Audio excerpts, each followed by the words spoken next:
ACP Manjrekar Shrichand को phone करके बताता है कि सभी के हाथ तुम्हारा सारा काला चिट्ठा लग गया है।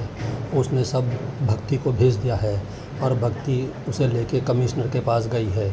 मेरा काम जितना था मैंने कर दिया, अब बाकी तुम जानो। वो मंजरेकर फ़ोन करके जैसे ही पलटता है तो उसके पीछे एसीपी और भक्ति खड़े होते हैं। एसीपी भक्ति से कहते हैं इसका फ़ोन ले लो, और एसीपी मंजरेकर तुम्हें मेरे बहुत से सवालों के जवाब देने हैं अभी। श्रीचंद अकेले में गुस्से से मैं सभी को बर्बाद करना चाहता था, उसके हाथ ये सब कैसे लग गया। तभी भाग्यश्री उसके कमरे में आती है और उससे कहती है कि सभी यहाँ आई थी। श्रीचंद कहता सभी और यहाँ। भाग्यश्री श्रीचंद से कहती है कि उसने सही से प्रॉमिस किया है कि वो किसी को यूएस नहीं जान देंगी। मैं सभी को बहुत अच्छी तरीके से जानती हूँ, अगर उसने सही से प्रॉमिस किया है तो वो किसी को नहीं जान देगी। क्या तुम मेरी सुबह की यूएस की टिकट करा सकते हो? श्रीचंद से कहती है। श्रीचंद सोच में पड़ जाता है। श्रीचंद मन ही मन सोच रहा है प्रॉब्लम की हल मेरे पास खुद चल के आ गया है। एक बार इन लोगों को यूएस भेज दूं तो सभी की लगाम मेरे हाथ में आ जाएगी, वो मेरे हाथ की कठपुतली बन जाएगी। श्रीचंद कहता है ठीक है, मैं अभी आपकी टिकट बुक करा देता हूँ, आप लोग सब लोग तैयार होइए। सभी सबको जाते हुए देखती है तो सबके सामने आ जाती है। मैं किसी को कहीं नहीं जाने दूँगी, मेरे बच्चे कहीं नहीं जाएंगे। तो भाग्यश्री कहती है मुझे तेरी कोई बात नहीं सुननी, जो देखना था देख लिया, जो सुनना था सुन लिया। भाग्यश्री और कहती है कि तू अपने प्रेमी को लेके हमें रोकने के लिए यहाँ आ गई। तो सभी ज़ोर से बोलती है बस करिए मम्मी जी, बच्चे वो खाली रजत के नहीं मेरे भी बच्चे हैं, और रजत का जो कातिल है वो है जिस पे आप आंख बंद करके भरोसा करती हैं। रजत की जान श्रीचंद ने ली है, रिद्धि को भी श्रीचंद ने किडनैप कराया था। वो बिजनेसमैन नहीं है, बहुत बड़ा मुजरिम है, वो बहुत बड़ा मनी लॉन्ड्रिंग बिजनेस चलाता है।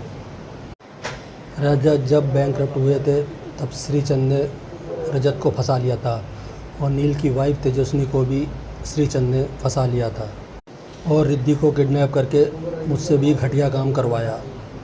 लेकिन तब मुझे नहीं पता था इसके पीछे कौन है, लेकिन अब मैं जानती हूँ। तभी पीछे से श्रीचंद आके कहता है सभी ये तुम क्या कह रही हो? रजत मेरे भाई जैसा था, काकी मेरी माँ जैसी है, रिद्धि और तारा मेरी छोटी बहनें हैं। काकी देखिए सभी क्या कह रही है। श्रीचंद अपनी इमोशनली बातों से सबको बहकाना चाहता है।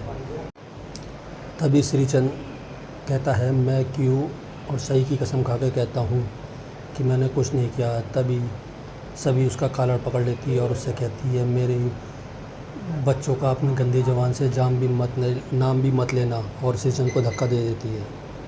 तेरी लाइब्रेरी में मैं तेरा घिनौना सच जान चुकी हूँ, और अब तक तो कमिश्नर साहब भी तेरा सच जान चुके होंगे, तो मेरे सामने ये मगरमच्छ के आंसू बहाने से और हाथ जोड़ने से कुछ नहीं फ़र्क पड़ने वाला है। तब श्रीचंद कहता है ठीक है, किसी को मेरी बात पे विश्वास नहीं है तो आइए लाइब्रेरी में चल के सब लोग देख लेते हैं। सब लाइब्रेरी में जाते हैं तो वहाँ अलमारियों में फाइलों के तो कोई नहीं थी, लेकिन वहाँ फाइलों की जगह कपड़े मिलते हैं। सभी और नील परेशान रहते हैं कि वो फाइलें का सब कहाँ चली गई। तब सभी श्रीचंद का गिरबान पकड़ लेती है, तो बता तूने डॉक्यूमेंट्स कहाँ रख दिए? वो सब मैंने अपनी आंखों से देखे थे। तब सभी कहती है कोई बात नहीं, सारे सबूत मेरे फ़ोन में है। तो तारा उसका फ़ोन लेके छीन के फेंक देती है, फ़ोन टूट जाता है। सभी तारा पे चिल्लाती है ये क्या किया तुमने, उसमें सबूत थे। तब भाग्यश्री कहती है बस बहुत हो गया, तू क्या समझती है, तुम मनगढ़ंत कहानियाँ बनाएगी और हम तेरी बात पे यकीन कर लेंगे। सभी श्रीचंद को मारने के लिए आगे बढ़ती है। तभी उसके बीच में भाग्यश्री आ जाती है। हाथ भी मत लगाना मेरे बेटे को, अगर मेरे बेटे को हाथ लगाया तो तेरा हाथ तोड़ दूँगी। तब सभी हाथ जोड़ के भाग्यश्री से कहती है ठीक है कोई बात नहीं, आप मुझे थोड़ा सा टाइम दे दीजिए, मैं दोबारा सारे सबूत इकट्ठा कर लूँगी। तब नील कहता है इन लोगों ने तो अपना फ़ैसला सुना दिया कि ये आपको आपके बच्चे से मिलने नहीं देंगे क्योंकि आपके पास कोई सपोर्ट नहीं है। मैं अभी इस प्रॉब्लम का सॉल्व कर देता हूँ। फिर नील सभी का हाथ पकड़ के मंदिर के पास जाता है और मंदिर से सिंदूर उठा के सभी की मांग भर देता है। आज सब लोग को साक्षी मानकर मैं सभी को अपनी पत्नी मानता हूँ। और आज से ये सभी ठक्कर नहीं, सभी नील प्रधान हैं।